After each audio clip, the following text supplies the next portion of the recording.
Bismillahirrahmanirrahim. Assalamualaikum warahmatullahi wabarakatuh. Kami dari kelompok 7 yang beranggotakan Rohmat Robi Rozaki, Maharani Nur Asfia, Lailatun Nafi'ah, dan Fani Nur Hayati. Di sini kami akan menjelaskan tentang filsafat era skolastik Islam dan Barat. Ya baik, di sini saya akan menjelaskan tentang filsafat era skolastik Islam. Islam sudah dikenal oleh dunia sejak dunia pada abad Masehi. Namun filsafat di kalangan kaum muslimin baru dimulai pada awal abad 8. Ini disebabkan karena pada abad pertama perkembangan Islam tidak terdapat isma-isma atau paham-paham selain wahyu. Di kalangan muslim, filsafat dianggap berkembang dengan baik mulai abad 9 Masehi hingga abad 12. Keberadaan filsafat pada masa ini juga menandai masa kegemilangan dunia Islam, yaitu selama masa Daulah Abbasiyah di Baghdad dan Daulah Amawiyah di Spanyol. Sejarah telah mencatat bahwa Islam di saat itu menjadi pioner pengetahuan sekitar 8 abad sebelum masa Galileo Galilei dan Kopernikus. Hal ini menunjukkan prinsip-prinsip dasar ilmu pengetahuan telah disusun oleh ilmuwan muslim jauh sebelum filsafat ilmu terformulasi sebagai sebuah disiplin ilmu. Selanjutnya, perkembangan ilmu pengetahuan abad pertengahan skolastik Islam. Dalam bukunya, Hasbullah Bakri menerangkan bahwa istilah skolastik Islam jarang dipakai di kalangan umat Islam. Istilah yang biasa dipakai adalah ilmu kalam atau filsafat Islam. Dalam pembahasan antara ilmu kalam dan filsafat Islam biasanya dipisahkan. Ciri utama dari skolastik Islam adalah dikajinya kembali pemikiran para filsuf klasik seperti Socrates, Plato, dan terutama Aristoteles. Telah pemikiran mereka kemudian dikembangkan dan disesuaikan untuk menjawab tantangan pada saat itu. Skolastik Islamlah yang membawakan perkembangan skolastik Latin. Tidak hanya dalam pemikiran filsafat saja, tetapi para ahli pikir Islam tersebut memberikan sumbangan yang tidak kecil bagi Eropa, yaitu dalam bidang ilmu pengetahuan. Para ahli pikir Islam sebagian menganggap bahwa filsafat Aristoteles benar, Plato dan Al-Quran benar. Mereka mengadakan perpaduan dan sinkretisme antara agama dan filsafat. Pemikiran-pemikiran tersebut kemudian masuk ke Eropa yang merupakan sumbangan Islam paling besar. Bahkan menurut kajian Arkon, pemikiran teologi Islam klasik sangat diwarnai oleh pola pemikiran Yunani. Klasifikasi moral Al-Ghazali dalam Ihya Ulumuddin juga tidak meninggalkan pola berpikir Yunani. Dengan demikian, dalam pembahasan skolastik Islam terbagi menjadi dua periode, yaitu periode mutakallimin dan juga periode filsafat Islam. Filsafat era skolastik Islam terbagi menjadi dua periode, yaitu periode mutakalimin dan periode filsafat Islam.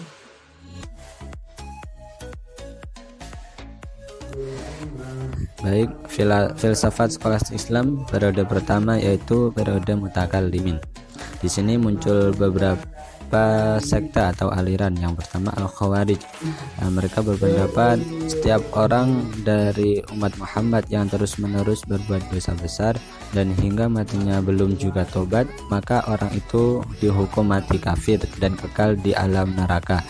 Yang selanjutnya yaitu sekte Qadariyah, berpendapat bahwa kalau Tuhan itu adil, maka Tuhan akan menghukum orang yang bersalah dan memberi pahala kepada orang yang berbuat baik. Manusia harus bebas menentukan nasibnya sendiri dengan memilih perbuatan yang baik ataupun yang buruk. Tokoh utamanya yaitu Al-Juhani Al-Bisri. Selanjutnya mazhab Jabariyah. atau sekte Jabariyah berpendapat bahwa Allah menentukan dan memutuskan segala amal perbuatan manusia. Segala amal perbuatan manusia sejak awal telah diketahui oleh Allah. Semua amal perbuatan itu hanya berlaku dengan kodrat dan iradat Allah saja. Manusia tidak ikut mencampurinya. Tokohnya ialah Al-Jaham bin Shaf'an. Selanjutnya, sekte Mu'tazilah didirikan oleh Abu Hudzaifah Wasil bin Atha al-Ghazali. Madhab ini berpandangan bahwa seseorang muslim yang melakukan dosa besar termasuk golongan yang tidak mukmin dan tidak kafir, tetapi di antara keduanya. Madhab ini biasa disebut sebagai madhab rasionalistis. Yang terkenal dalam ajaran ini adalah al-manzilah bainal manzilataini. Selanjutnya yaitu sekte Ahli Sunnah wal Jamaah dengan tokohnya Ahmad bin Hambal. Ahli Sunnah berpendapat bahwa iman adalah kepercayaan di dalam hati yang diucapkan dengan lisan, sedangkan amal perbuatannya merupakan syarat sempurnanya iman tersebut. Orang yang berbuat dosa besar kemudian meninggal sebelum bertobat, hukumnya terserah Allah atau ikut ridhonya Allah. Demikian.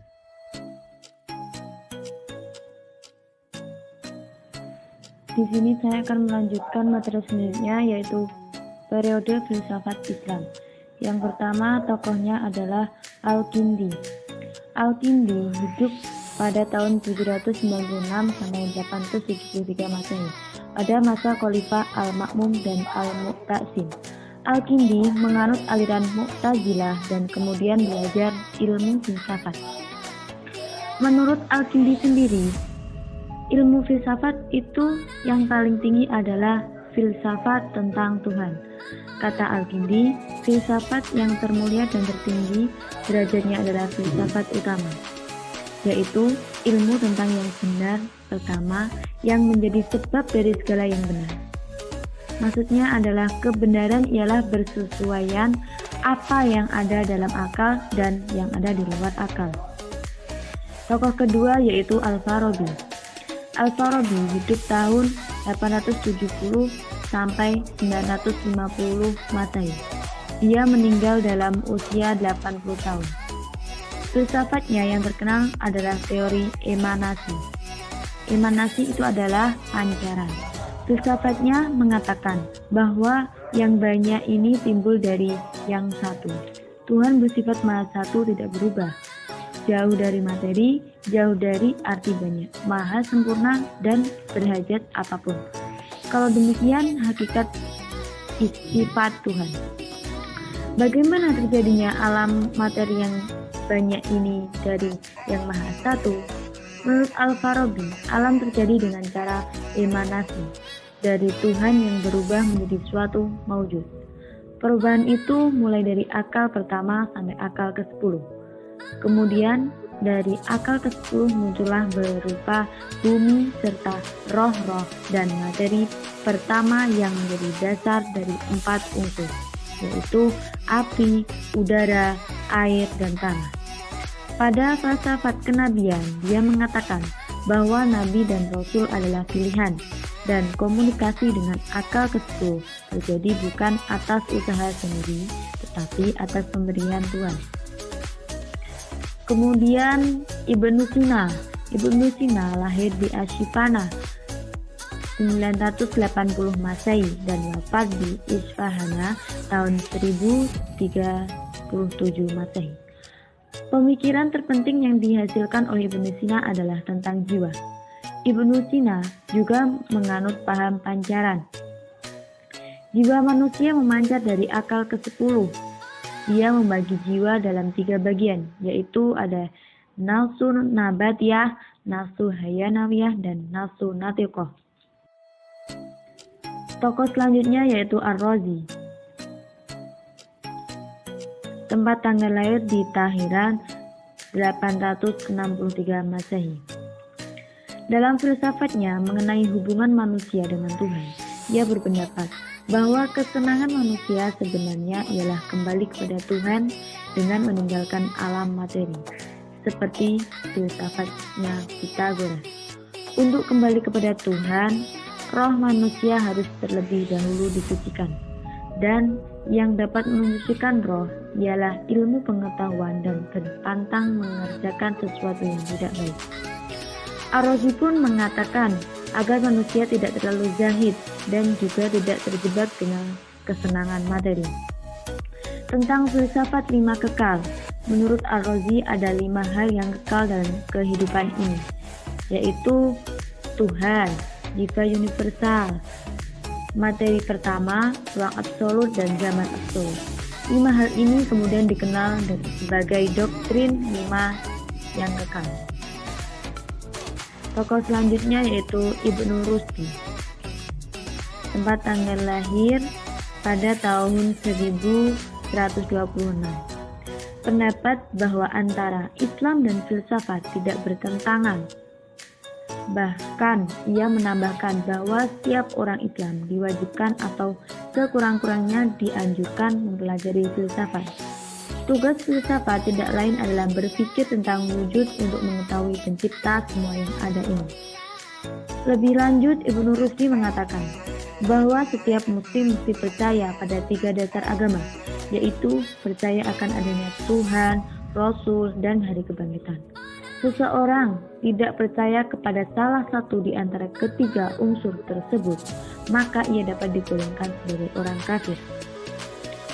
Tokoh terakhir yaitu Al-Ghazali. Lahir di Tuf pada tahun 1058. Al-Ghazali adalah seorang filosof dan teolog muslim Persia yang dikenal sebagai Al-Ghazali di dunia barat abad pertengahan. Pada tingkat dasar, beliau mendapat pendidikan secara gratis dari beberapa orang guru karena kemiskinan keluarganya. Pendidikan yang diperoleh pada peringkat ini memperbolehkan beliau menguasai bahasa Arab dan Parsia dengan fasih. Oleh sebab Imam Ghazali memiliki ketinggian ilmu, beliau telah dilantik menjadi maha guru di Madrasah Nizamiyah. Itu di sebuah universitas yang didirikan oleh Perdana Menteri di Baghdad pada tahun 484 Hijriah.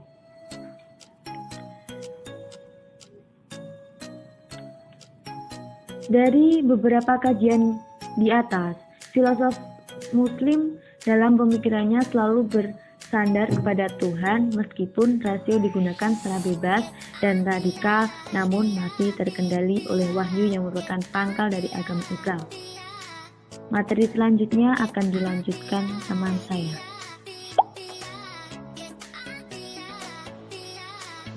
Baik, selanjutnya saya akan menjelaskan tentang filsafat era skolastik barat. Filsafat era skolastik barat yaitu filsafat yang ada pada abad pertengahan, yaitu sekitar tahun 476 Masehi sampai 1492 Masehi. Filsafat ini dapat dikatakan sebagai abad gelap. Mengapa? Karena berdasarkan pada pendekatan sejarah gereja, saat itu tindakan gereja sangat membelenggu kehidupan manusia, sehingga manusia tidak lagi memiliki kebebasan untuk mengembangkan potensi dirinya. Semua hasil-hasil pemikiran manusia diawasi oleh kaum gereja, dan apabila terdapat pemikiran yang bertentangan dengan ajaran gereja, maka orang yang mengemukakannya akan mendapat hukuman yang berat. Filsafat era skolastik barat pada pertengahan abad ini terbagi menjadi 2 masa, yaitu masa patristik dan masa skolastik.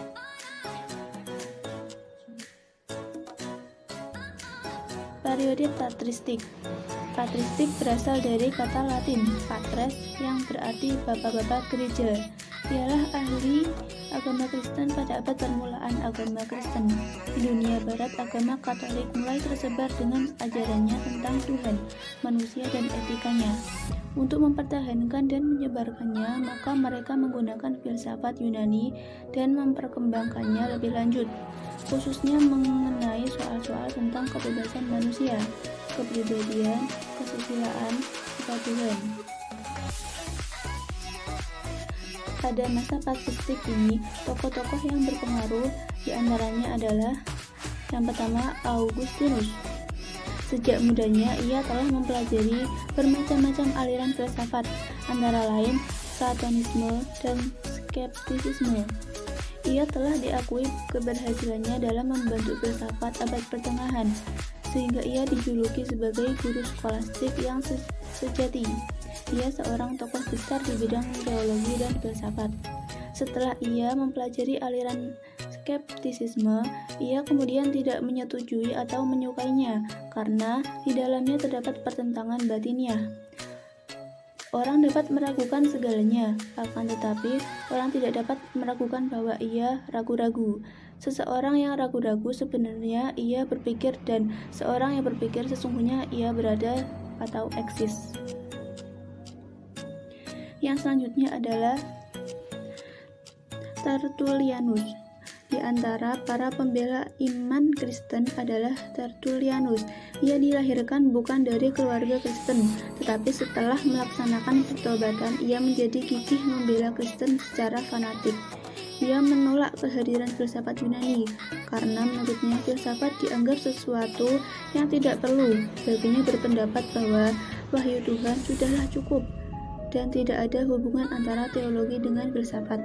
Tidak ada hubungan antara Yerusalem atau pusat agama dengan Yunani atau pusat filsafat. Tidak ada hubungan antara gereja dengan akademi. Tidak ada hubungan antara Kristen dengan penemuan baru. Dan tokoh selanjutnya adalah Clemens.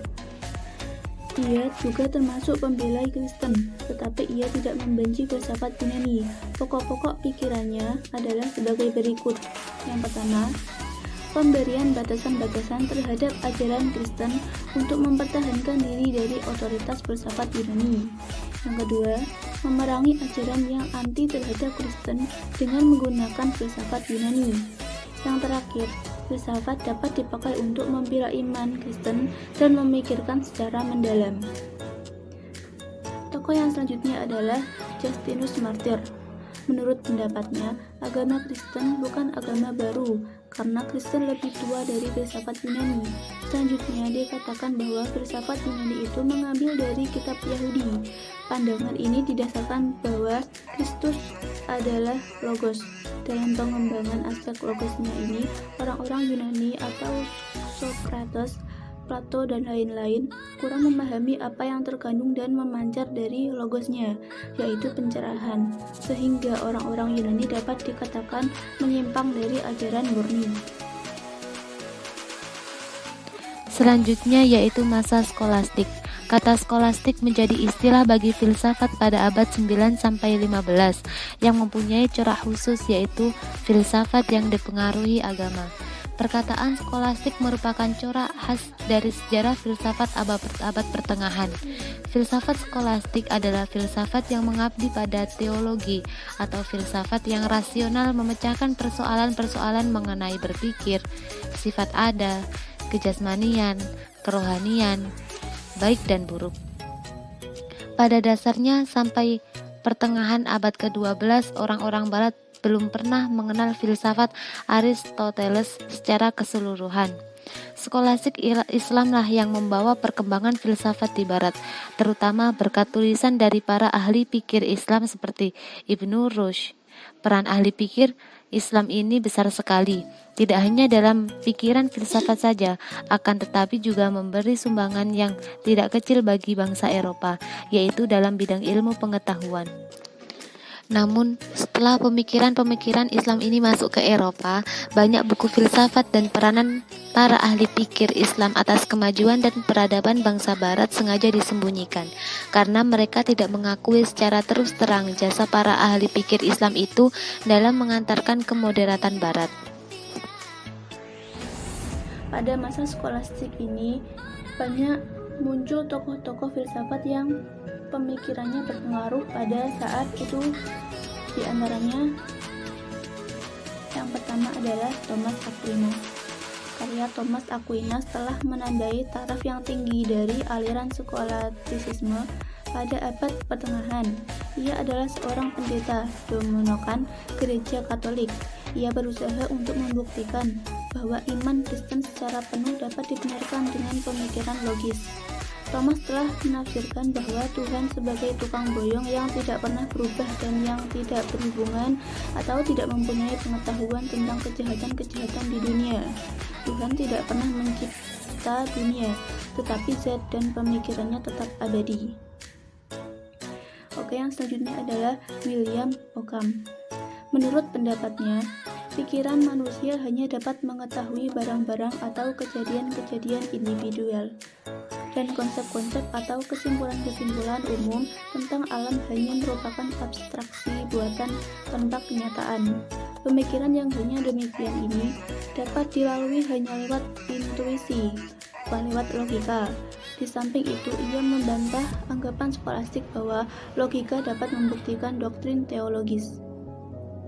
Menurutnya, yang nyata hanyalah hal-hal yang tunggal dalam kenyataan. Pengertian umum atau jenis tidak memiliki eksistensi, sebab hanya yang tinggal itulah yang tereksistensi. Universalia hanya berada pada akal saja. Pembedaan-pembedaan yang berarti adalah pembedaan yang nyata ada. Artinya, pembedaan di antara hal-hal yang benar-benar dapat dipisahkan yang satu dengan yang lain. Dengan ini, pembedaan yang tradisional antara hakikat dan keberadaannya ditiadakan.